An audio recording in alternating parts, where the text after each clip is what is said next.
PHA, PHA, PHA.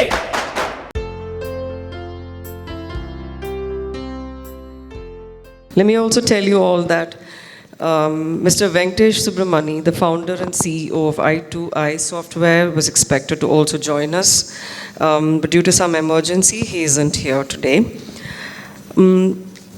Now, I must talk about this brand called Oriental Lotus Hospitality Solutions Private Limited.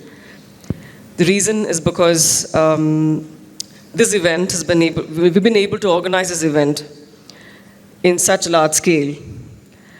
Thanks to this company, a round of applause to Oriental Lotus Hospitality Solutions Private Limited. They've been our main contributor for today, most supportive, I would say. And we have with us the CEO of the brand, Mr. Suresh Thiruvengadam. Mr. Suresh Thiruvengadam is an engineer with management qualification. He's an entrepreneur by person with a career spanning over 3 decades. He has extensive experience across a wide spectrum of verticals, including manufacturing, wellness, marketing, ISPs, and technology. His notable projects include the well-known ISP Act. He is dedicated to developing Make in India. We're proud of that, sir. Make in India products, creating sustainable solutions for industries. Request you to please interact with our guests, sir.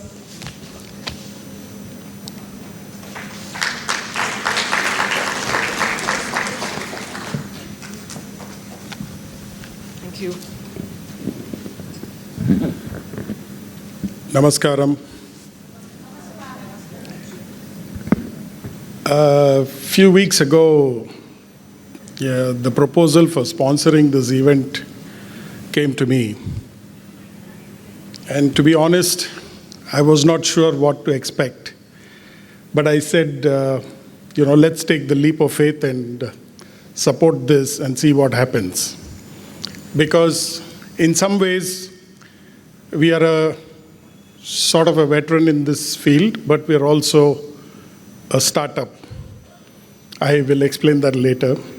So we decided to take the plunge, and being here today morning, I was really, really pleasantly surprised at the kind of effort that has gone in to this organization and the kind of work that the organization is doing. And, I was just discussing with my wife, she's the managing director of the company also, and my boss. And I said, we should support this initiative. So I want to make a small announcement here that for the next 3 years, we commit our support to this event.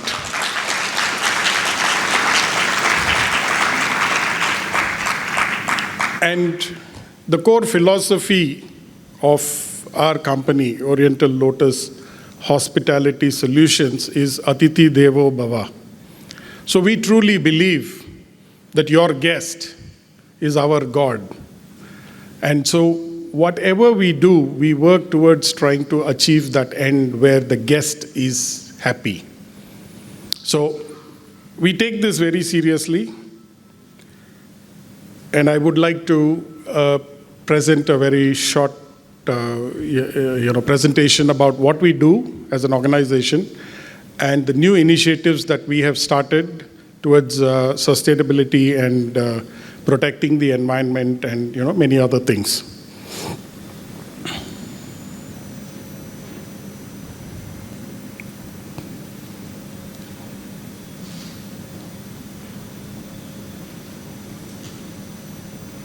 The theme of this event is technology. Technology is not always easy.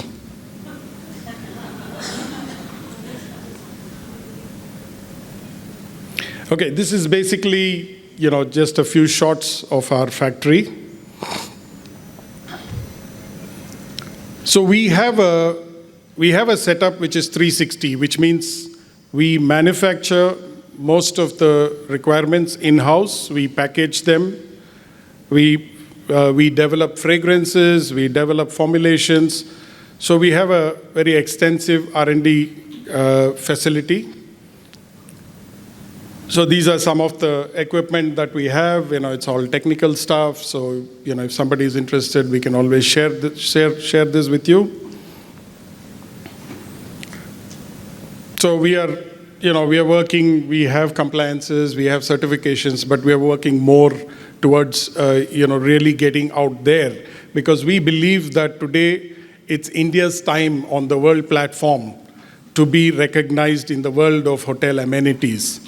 For long, it has been China, but now we believe that our time has come, and that's why we want to really, really give a very hard push in this direction. And that's why we are very focused on becoming an international player, not just a strong player in the Indian subcontinent. Some of our partners that we work with, there are more. There are partners that have dropped off. There are many that come back. But these are the current ones that we work with. These are our strategic alliances. So we recently concluded the tie-up with La Bottega. La Bottega is a very well-known world leader in the amenity space. They license, own a lot of brands, a lot of famous brands, and we represent them here. And for the first time, La Bottega has actually contracted us to manufacture outside of Europe. So today we could be manufacturing some marquee brands in India, and that would be a very proud moment for us as a country. So under La Bottega, we carry all these brands that are very well known in the world of hospitality. In fact, Malin Goetz, we have already started manufacturing, and the La Meridians would soon see these dispensers in them. And of course, Diptyque would be in the Ritz-Carltons. So there's many such brands that La Bottega carries. Yeah, these would be at the W Hotel. That's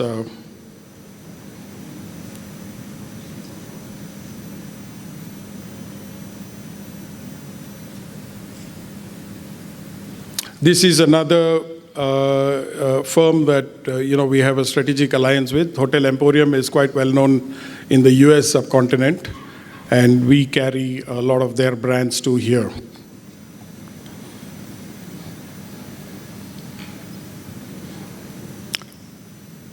So basically, hotels have been, all of you are definitely aware that hotels have traditionally carried miniatures, but then miniatures create a lot of waste. They not just create plastic waste, they also create chemical waste.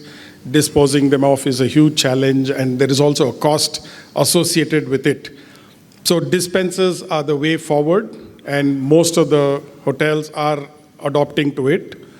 Some are still resisting it, but this is where we are very active, and we are very, very focused on developing innovative products for this space.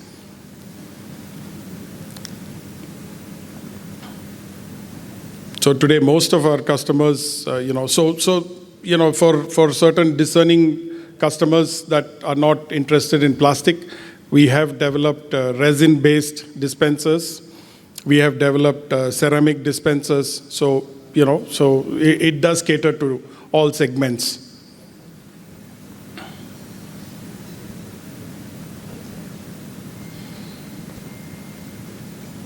Yeah. Now this is something of very, very keen interest to me personally, and I'm personally involved in development of these products. See, today what has happened is since the ban on plastic, single-use plastic has come into force, a lot of the hotels have instinctively turned towards bamboo and wood.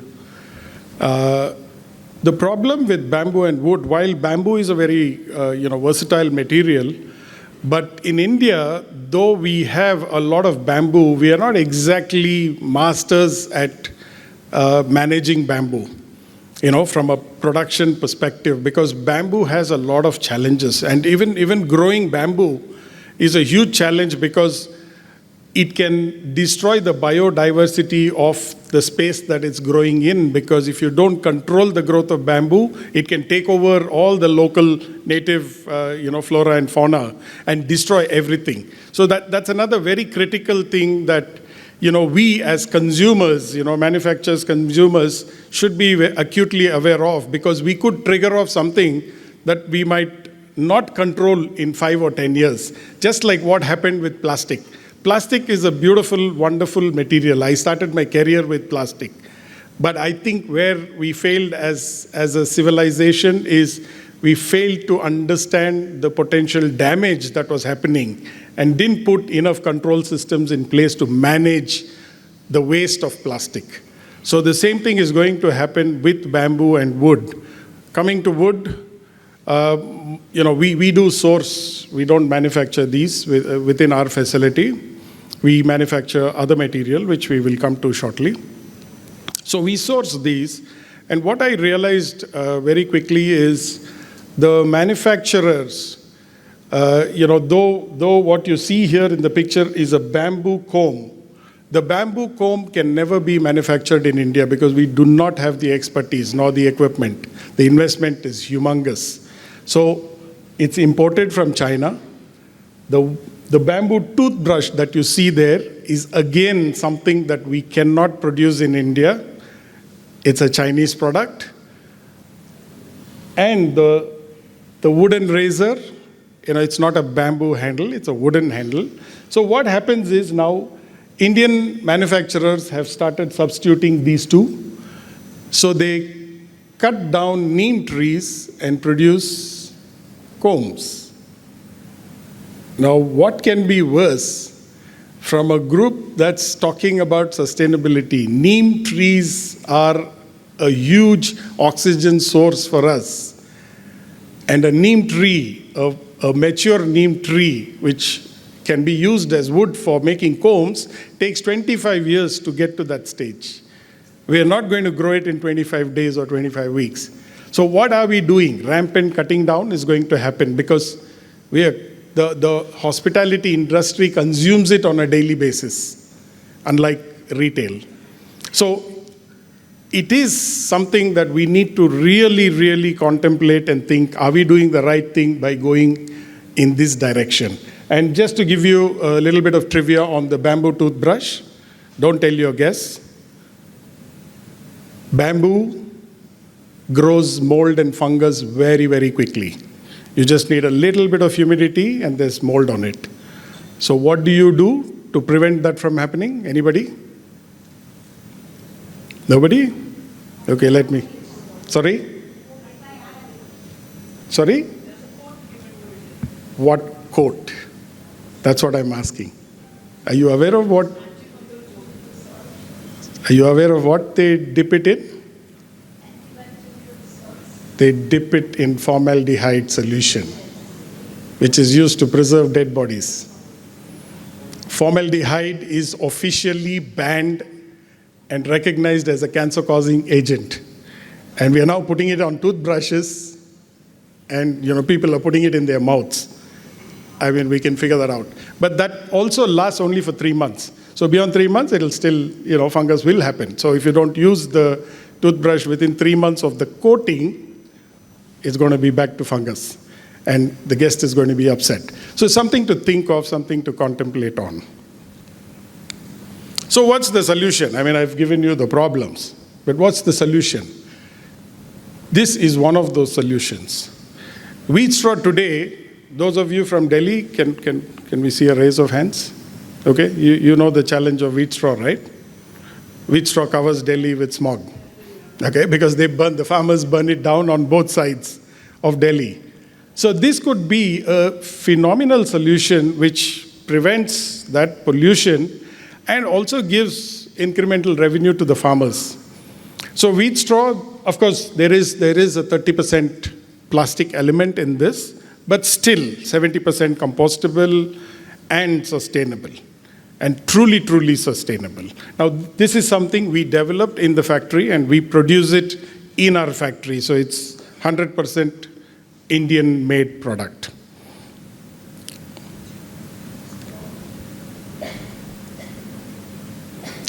This we truly believe to be a phenomenal discovery of this century as far as amenities are concerned, because it's 100% compostable.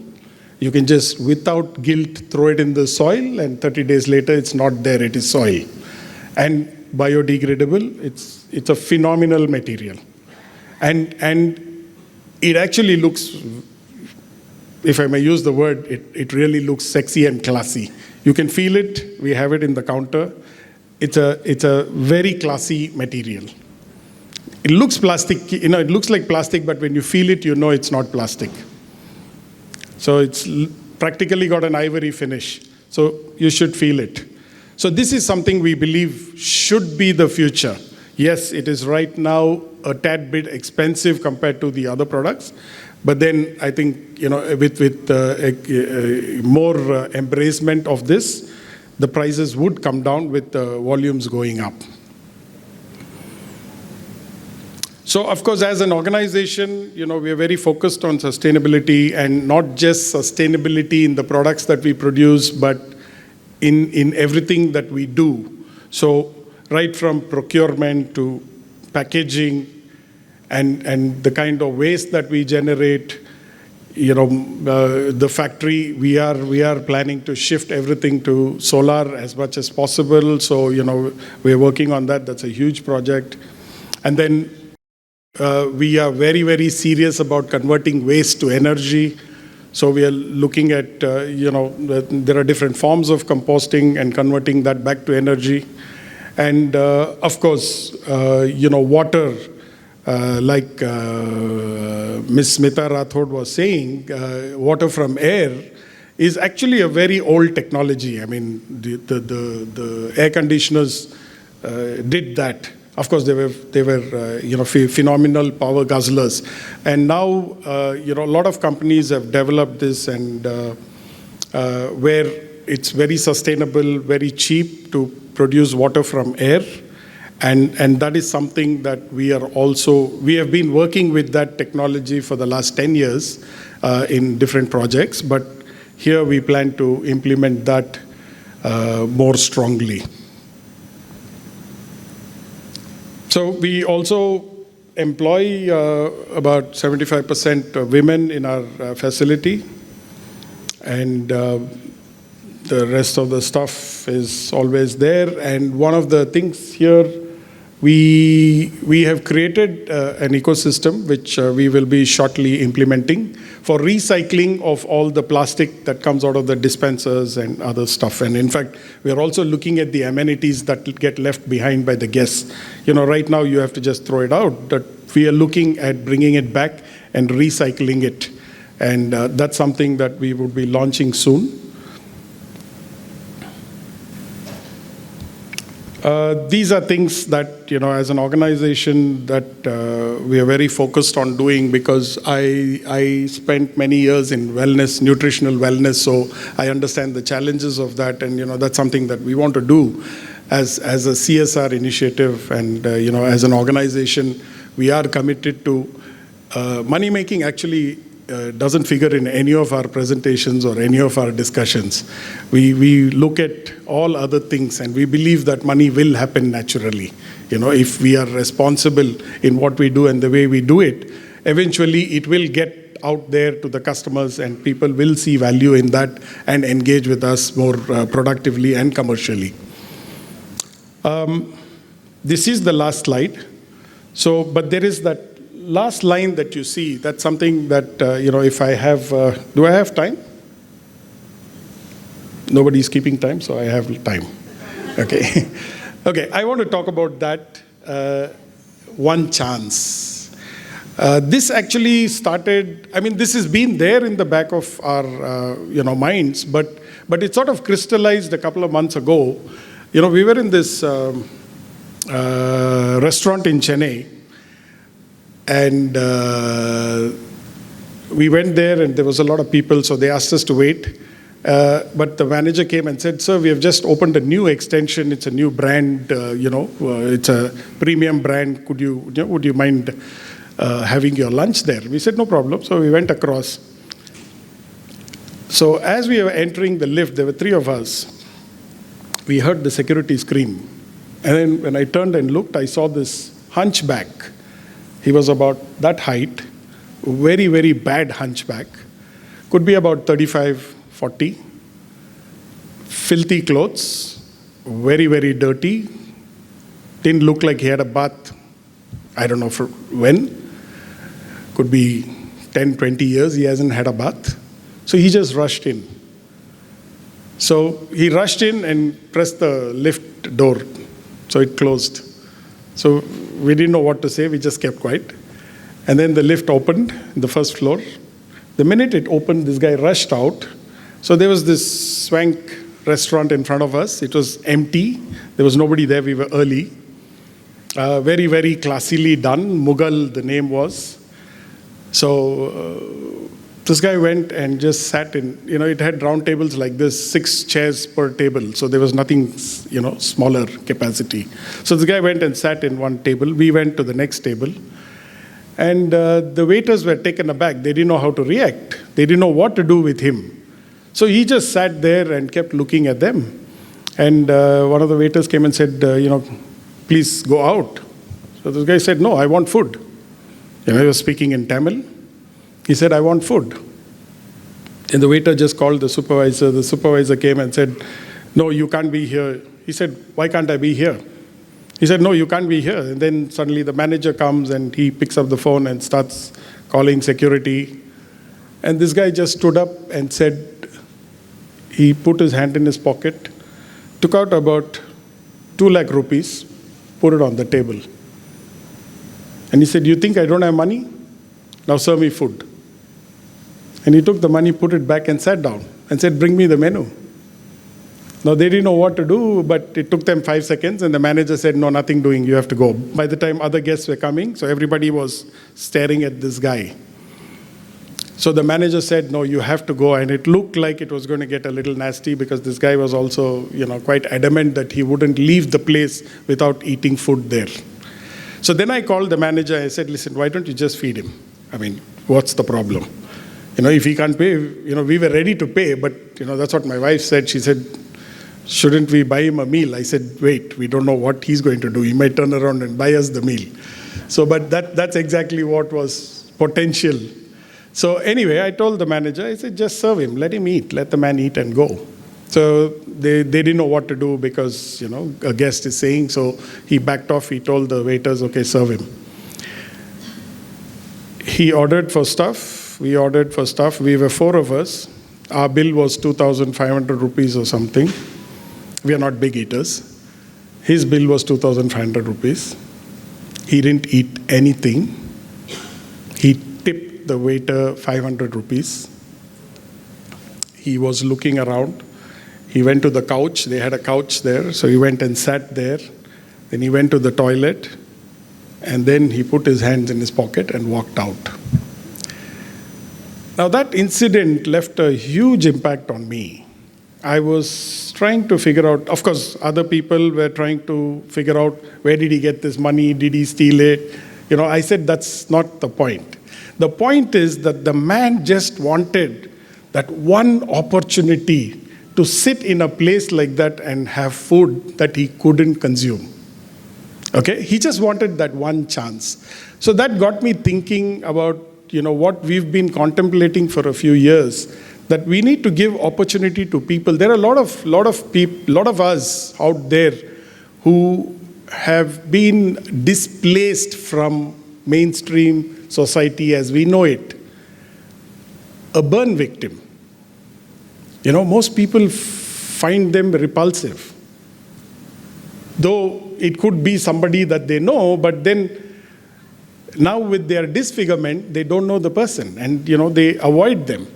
And they also, because we have interacted with people like that, and we realize that they also are, acutely aware and helpless about their situation. They don't know what to do. They want to try to sound normal. But then as society, I think, that's where we put the barriers and we create that separation. We all know, there are so many barricades that we have built in society.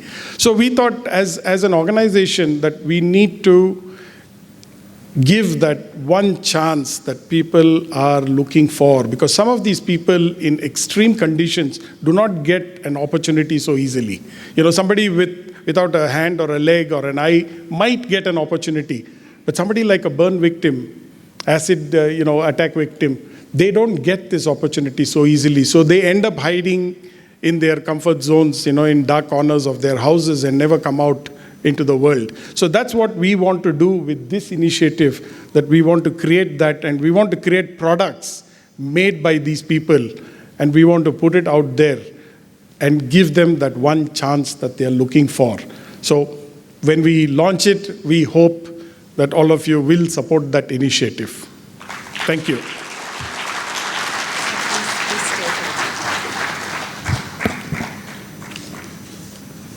Thank you, Mr. Suresh Thiruvengadam. Though he took a few minutes extra of us, it was worth listening to what he said. And we are very happy to be associate partner of Oriental Lotus Hospitality Solutions Private Limited. And in this opportunity, I would like to say that a few of us from Kerala had an opportunity to visit their factory in Chennai. And it is indeed a very good factory with a lot of infrastructure, and we all have to support them. Thank you. And may I request Mr. Shivakumar to Prestige Group Property Management Service, is the AGM Housekeeping Department, to kindly felicitate Mr. Suresh.